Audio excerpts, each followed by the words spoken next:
Well, hi, Budget Comics, back again with another budget haul. This is going to be a first appearance budget haul. A couple of these I've shown before, but I thought they have relevance, so I'll bring it back again. This is Captain America, Sentinel of Liberty, number 8. This, excuse me, I'm still getting over a cold here. This is the first time Sam Wilson ever dons the Captain America uniform. This is kind of a retro series. It kind of is like an Untold Tales of Captain America type series. Kurt Busiek and Mark Waid and Hammer. I don't know that guy, but anyway. I got this not too long ago for under $2. So well worth the pickup. The next is, and I haven't really seen this catch on, I showed this months ago. This is Tales of Suspend 77, and this is the first appearance of Peggy Carter, of course, with the Agent Carter series, and it was, I enjoyed it. I don't know how other people felt of it, but I liked it. And with it kind of gaining steam, this might be something to pick up. I actually saw 3 copies of this at my local comic book store recently. Next, another first appearance that might be coming around. This is Sleepwalker number 1. Some of you may have gotten this in the 90s. He's supposed to be kind of the next big character. Really didn't take off. This is probably a $1 book, but he's set to appear in the last few issues of Fantastic Four. So, well worth grabbing. Next, this is my next big thing, the next 2 issues here. And this is Fantastic Four 211, first appearance of Tarax, and Thor 306, first appearance of Airwalker. And I've seen the first appearance of Firelord, this character, of course, show up, and I had that issue, and it's a great issue. But that makes me think that maybe the Heralds of Galactus will kind of catch on, and these are 2 kind of classic heralds. Now, Airwalker, this character is kind of interesting. This is first appearance in Death. Airwalker died as a Herald of Galactus and was remade as an android called Gabriel, and I have that issue, and he appeared in first appeared in Fantastic Four 120. I do have that issue. I just couldn't find it at the moment. This is probably the more easy to get issue and probably cheaper issue. And Fantastic Four 211 I've seen go for just a couple of bucks.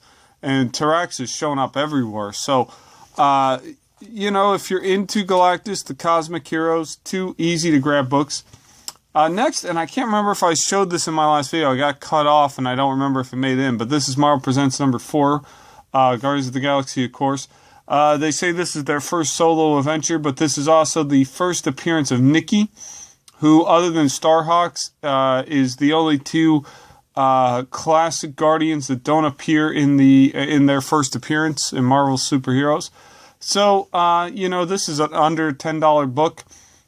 Well worth the grab. You know, I looked it up online, and you can still get nice copies for under $10, including shipping. So, worth getting. Next, X-Men Deadly Genesis. This is the first appearance of Vulcan, the 3rd Summer brother. The reason this would be worth picking up, and this is kind of a fun mini-series, but this is worth picking up because I saw in previews that the X-Men and the Guardians of the Galaxy are having this team up with Black Vortex. Well, the one character they would probably have in common, maybe other than the Starjammers and I think like Cyclops things going series, it has some cosmic stuff, but is this character, Vulcan, who actually becomes leader of the Shi'ar Empire and War of Kings and crossed over with the Korean Guardians in that series. He died in that series, so maybe he's coming back in this Black Vortex thing. This is still just a couple of dollars. You can get it for or below cover price, even on my comic shop. So well worth the pickup. Going along with that vein of what's in previews, the Marvel Previews magazine, I saw the recollecting this series, Skull the Slayer. This is Skull the Slayer number 1. I got this for under $4, I think, and really good shape.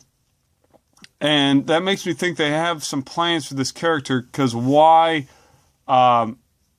why collect this series? It was only like an 8-issue series, and then I think he appeared a little bit in Marvel 2-in-1. He shows up later in the Hawkeye's first solo ongoing series, which was like in the mid-2000s.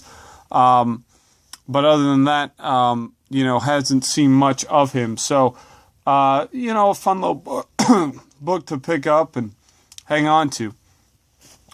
Next, this is, we talk about collecting and investing, but sometimes you just want to grab books knowing that they'll probably go up in value. And if you're a fan of certain characters, you want to get them before they go up in value because you probably won't get them again. They're just going to be charged ridiculous amounts of money. This is probably one of those books. This is Daredevil 174. This is the first appearance of the Hand, who will probably appear in the Daredevil series, but also just classic Frank Miller villains, and play a lot into the Daredevil mythos, and of course the just Marvel Universe in general. Still an under $10 book for a decent grade. I got this, I think, for under $7, and it's in a nice shape. I think VG shape.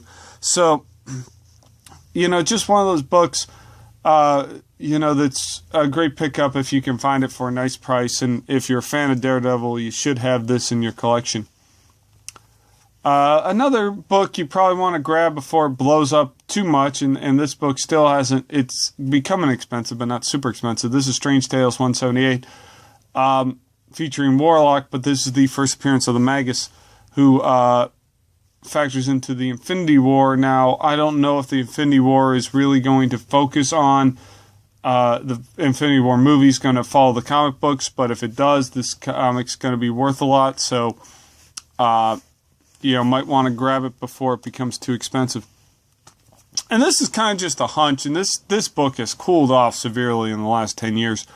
But this is Action Comics number 5, what is that, 98? Yeah, 598. This is the first appearance of Checkmate. And this was huge when it was Infinite Crisis time and everything like that. But it's really cooled off. You can find this in the dollar bin or even, $3-4. This was going for $10-15 for a while there.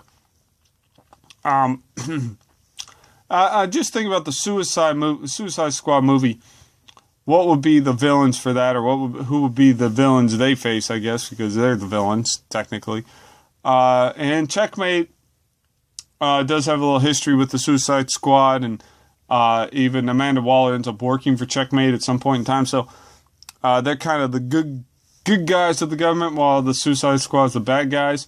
So they might play into that. If DC says, we want to have a S.H.I.E.L.D. type property, Checkmate might be the way they go. So well worth the grab and pick up. And Checkmate shows up all the time. So if you're a fan of the DC Universe, it's a good thing to pick up. Well, that's all for now. Like if you like. I'll post again if you don't. Bye.